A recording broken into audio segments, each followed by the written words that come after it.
ഞാനിന്ന് പ്രചരണത്തിൻ്റെ ഭാഗമായി നീലേശ്വരത്ത് പോകുന്ന വഴിക്ക് അവിടെ നെഹ്റു കോളേജിലെ കോളേജ് ഡേ നടക്കുന്നതായിട്ട് അറിഞ്ഞു. അപ്പോൾ അവിടെ ഈ തൃക്കരിപ്പൂർ മണ്ഡലത്തിലെ നമ്മുടെ വിദ്യാർത്ഥികൾ അവരെ കാണാനും വോട്ടഭ്യർത്ഥിക്കാനും വേണ്ടിയിട്ട് അങ്ങോട്ട് പോയതാണ്. അവിടെ MSFൻ്റെയും KSUവിൻ്റെയും പ്രവർത്തകരുണ്ടായിരുന്നു.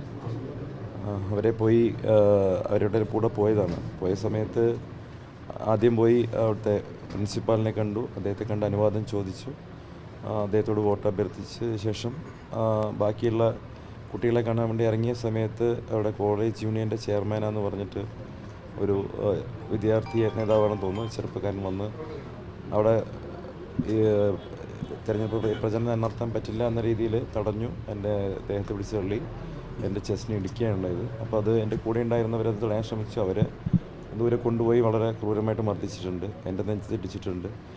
വളരെ ക്രൂരമായിട്ടുള്ള ആക്രമണം നടന്നു. നെഹ്റുവിൻ്റെ പേരിൽ, ലോകം കണ്ട ഏറ്റവും വലിയ ജനാധിപത്യവാദിയായിരുന്ന നെഹ്റുവിൻ്റെ പേരിൽ നടക്കുന്ന കോളേജാണ്. അവിടെ ജനാധിപത്യത്തിൻ്റെ ഏറ്റവും പ്രധാനപ്പെട്ട ഒരു ഉത്സവമായിട്ടുള്ള തെരഞ്ഞെടുപ്പുമായി ബന്ധപ്പെട്ട് പ്രചരണം നടത്താൻ പോലും അനുവദിക്കില്ല എന്നുള്ളത് അങ്ങേയറ്റത്തെ രാഷ്ട്രീയ ഫാസിസമാണ്.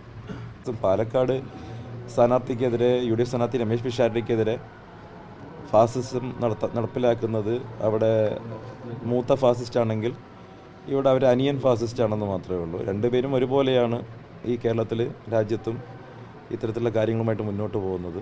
ഈ തെരഞ്ഞെടുപ്പുമായി ബന്ധപ്പെട്ട് UDF സ്ഥാനാർത്ഥികൾക്ക് നേരെയാണല്ലോ വ്യാപകമായിട്ട് ഇത്തരത്തിലുള്ള അതിക്രമവും കാര്യങ്ങളും നടക്കുന്നത്. പാലക്കാട് നടന്നതുപോലെ തന്നെയാണ്. പാലക്കാട് പിന്നെ സ്ഥാനാർത്ഥിക്ക് നേരെ ശാരീരിക ആക്രമണം ഉണ്ടായിട്ടില്ല എന്നേ ഉള്ളൂ. ഇവിടെ ശാരീരിക ആക്രമണം കൂടി ഉണ്ടായതാണ് ഒരു മാറ്റം എന്ന് പറയുന്നത്.